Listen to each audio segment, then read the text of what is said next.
See if I got this thing on. Sounds like it is. I always look forward to the opportunity when it comes given to me. Stand here and don't take it lightly. I know. We want to follow up with Brother David and his prayer. Thanks for praying for Bryce. Deborah does get an early Mother's Day present. Her Bryce is coming home tomorrow. We were planning. I took off work to be able to. I was going to be driving up there. Me and Deb tomorrow morning. We was going to leave about 5:30, so we could be there around noon. They're having the commencement service tomorrow at the college, and they're required to stay for it. And then they have final dorm check things that happen. So about 1:30 or so, he's supposed to be, free up there. But we were planning to be there because it took both of us to get him there, our cars, and he has extra stuff he's gotten. But he just insists. He got help from some friends to clear out his trunk. He does have a big trunk. His car does have a big trunk. He got this cabinet in there and put stuff and stuff everywhere. And he says he can make it. He's telling us that he don't want us to drive down there. That he's going to have it all in the car. So I appreciate him. He was concerned about us of just driving up there, to get him and get him back. But it wouldn't have been no problem. But anyway, be praying for him. He'll be back for the summer, and he's had a good freshman year. So thank you for your prayers. He really has. His grades have been good. He was so concerned about English and some stuff, and the Lord has blessed him and just given him a real heart for the ministry. It's really grown in him, and I'm just so thankful to the Lord. So we're looking forward to having him back. For the summer we are, me and Deb. So thank you for your prayers and the church, the support, and just being behind no Bryce. So much. Well, if you have your Bibles, if you would, with me now, if you join me in 2 Kings chapter 6.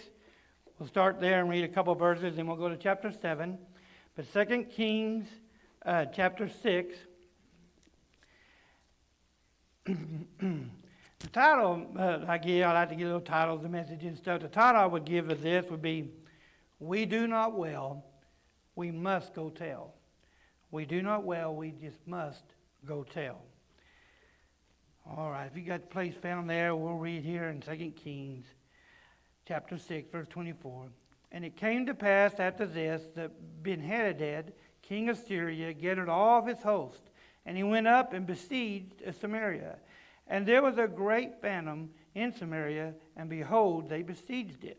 Then if you would go to chapter 7, we go to chapter 7, and we begin in verse 3 in chapter 7. It says there, "And there was 4 leprous men at the entering of the gate. And they said one to another, Why sit we here until we die? If we say we will enter into the city, the famine is in the city, and we shall die there. And if we sit still here, we will die also. Now therefore come, and let us fall into the host of the Syrians. If they save us alive, we shall live. And if they kill us, we shall but die." We'll read on just a second here, but the Bible's telling us, of course, about a besiege that's happening from Syria here against this town in Samaria and Judah there, and they've got it surrounded and just keeping food from going into the city and things and supplies and stuff. Well, the Bible tells about these 4 leprous men. 4 leprous men here are sitting, here at the gate of the city. And that disease of leprosy in the Bible time, it was a very very big disease that was throughout the Bible events. We read much about it, kind of like cancer events are today.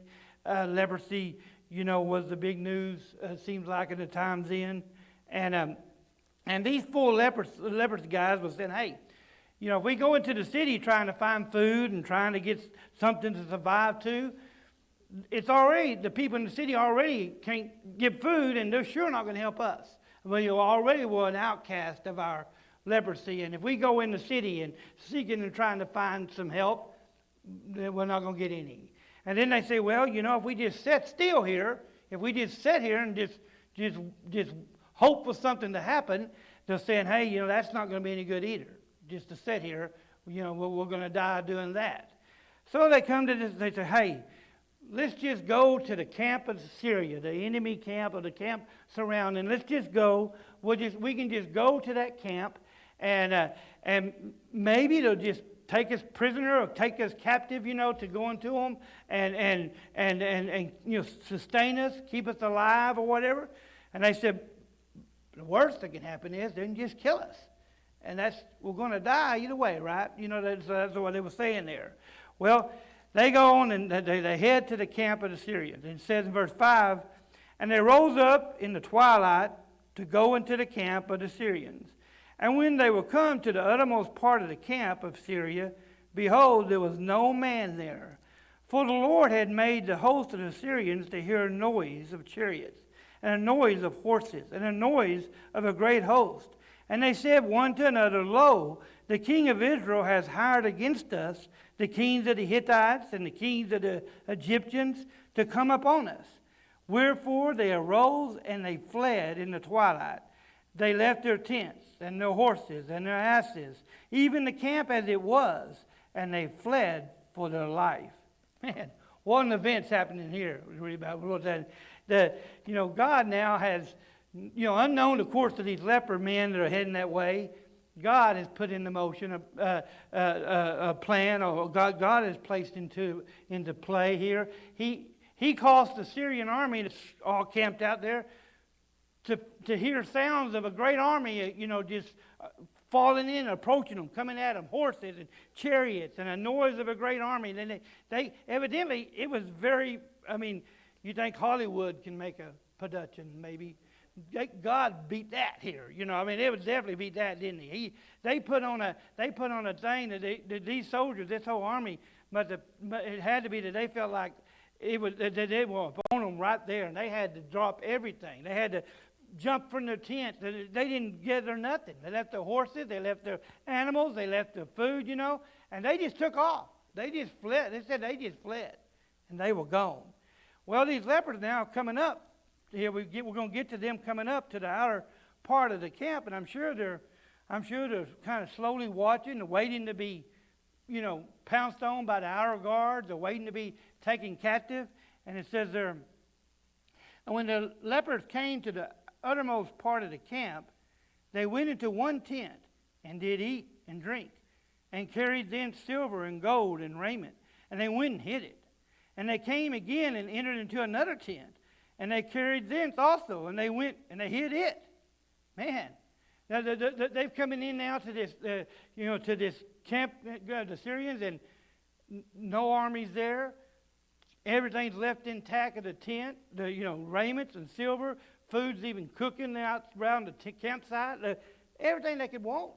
And man, they're saying, well, look at this, right? But then look what happens to them. And something happens to them here. It says, then they said one to another, we do not well. This day is a day of good tidings.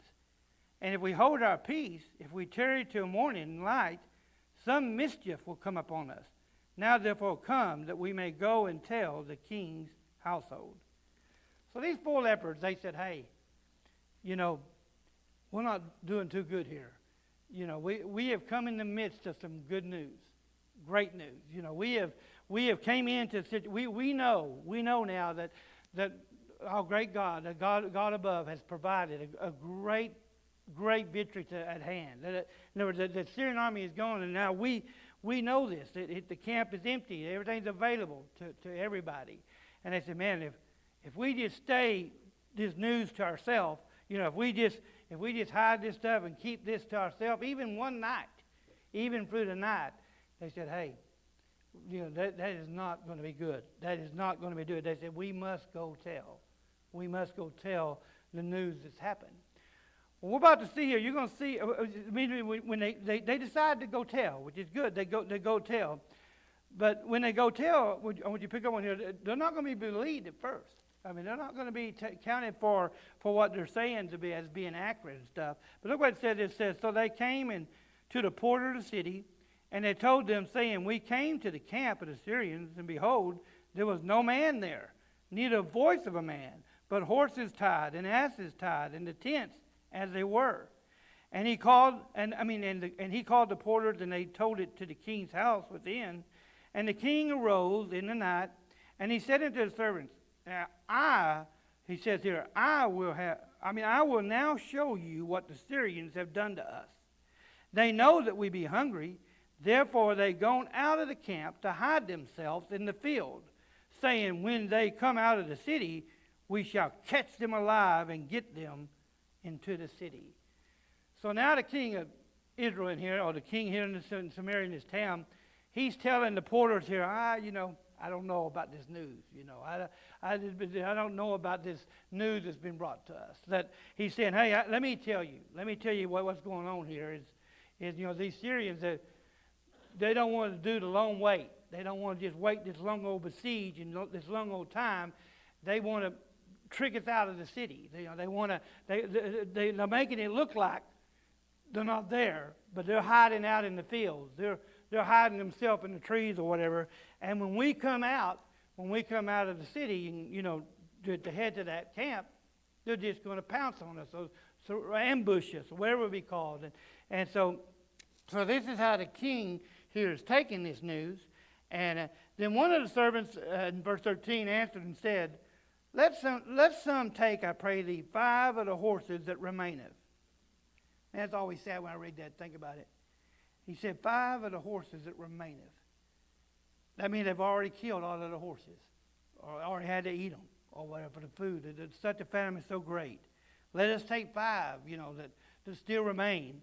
And it said, and we left in the city. Behold, they are all of the multitude of Israel that are left in it. Behold, I say, that are even at all the multitude of Israelites that are consumed. He's talking about, that preface is kind of just talking about the great misery, how to consume with the famine, how the whole city's at its knees, okay?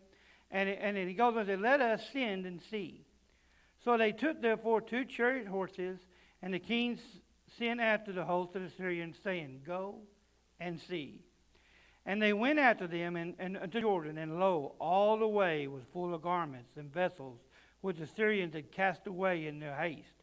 And the messengers returned and told to the king. And then it says, and the people went out and spoiled the tent of the Syrians. So you see, he sent them out, and of course they went and found the report to be true.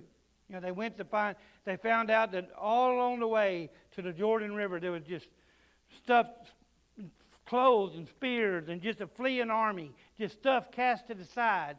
As think about it. It didn't just, evidently, God didn't just have them right there thinking that they're being besieged at their camp. He had them feared all the way running.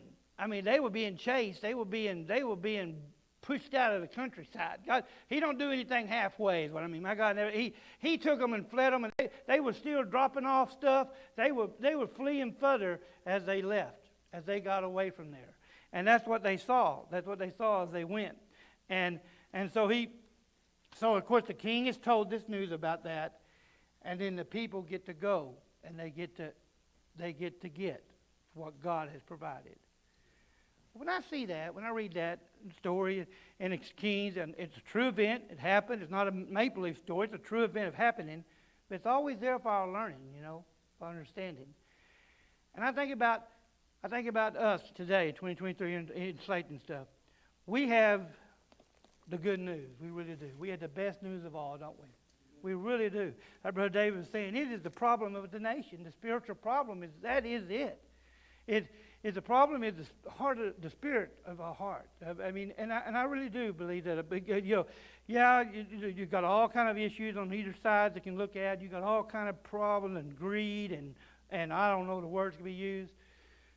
But a big problem, I think, is Christian, me and others. But just having the best news of all to share and not sharing it in just a passionate way. Not getting it out and sharing it. I can remember a time in my life in years past when I did share it in a much more passionate way. Visiting out, knocking, handing out, witnessing to others, and doing. I mean, I can remember a time in my life when I'd done a much more passionate sharing of the good news that's there, and it's just a black light on me, stuff that we have the best news of all. Is this good news, the gospel news about our Lord. We just recently, the Lord opened up doors. I'm so glad our preacher was a preacher to look at that opportunity. But we've been able to go now for about 5 or 6 weeks to Stephen F. Austin Elementary School here in Slaton, and they opened up the doors to where we have a Good News Bible Club. It's a club that happens from 3:30 to 4:30 there in the gym at the school. And for a lot of for my mom, but years in the children ministry, I've been involved in it for many years. But my main involvement was like first grade through sixth. Has been my main big involvement. You know, the first graders in grade school up through sixth grade, and then of course I've had blessings of working in other parts of the ministry there. But that's been my main thing. And then I know my wife was real instrumental in helping in the younger, the 4 and 5 year olds in the age groups of the churches. But I hadn't personally been so connected in there. And just these 5 weeks, I've gotten involved more in sharing in this Good News Club about to these kids, and just seeing how the gospel message, how it's so relevant for the 4-year-old as it is to the grade school, and you get on any age. The gospel there's no barrier to it. I'm seeing more than ever doing it now, that it has such a real, God made it in such a real way. It's able to be understood, and because God made it so plain, and He laid it out so precise and so skillful and so perfect that it's understandable. If it presented, it's understandable to the to that 3, to that 4-year-old, to that 5-year-old, and then you get up to the 86 and the 90-year-old that is hard and maybe had a hardened time throughout their life, but the same message is what makes the difference in that life. It makes the difference in that young heart, just eager to learn, wanting to learn, and what better thing to learn than about the Bible and sing about it, seeking and wanting to know and wanting to learn.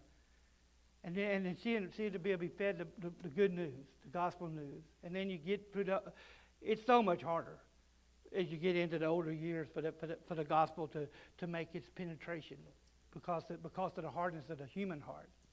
But the gospel message itself, it never changes across the whole span of it, What great message.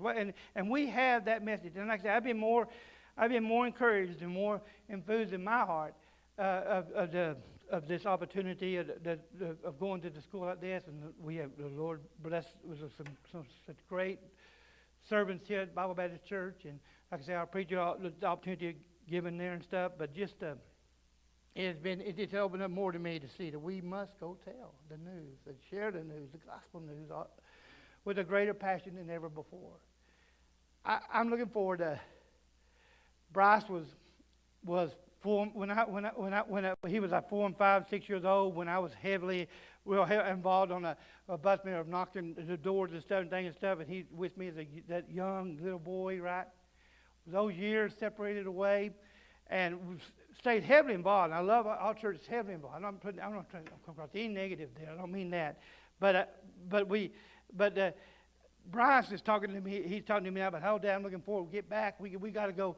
We got to go knock some doors. We got to go invite those to come to church. We got to go hand out and have the flyer. And I'm thinking, man, this is awesome. I'm going to have a chance from years later now to be being like he was beside me. I get to be beside him.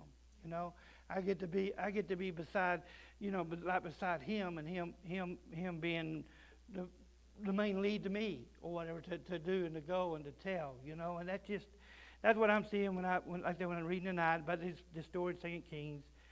These lepers had good news to tell. They realized it. They said, we got to go tell it. They weren't believed right away, and we won't either be believed. You won't be believed. I mean, God knows that. I mean, the good news will be shunned, and it'll be ridiculed sometimes, and it'll be made like it's not the real answer to by people. I mean, it just will be because of the time we live. And these lepers, they weren't taken and believed at first, but the message was true, wasn't it?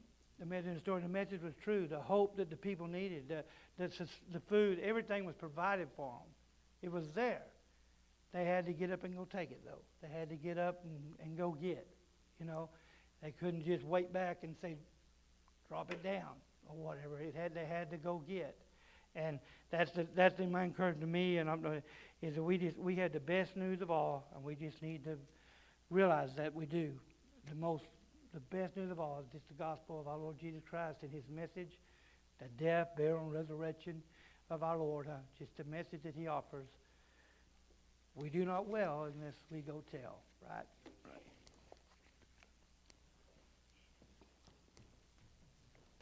All right, thanks, Brother Stacy. Let's all stand. We'll be dismissed. Ladies, don't forget, Mother's Day brunch, 11 o'clock on Saturday. If you have any pictures yet that you would like to...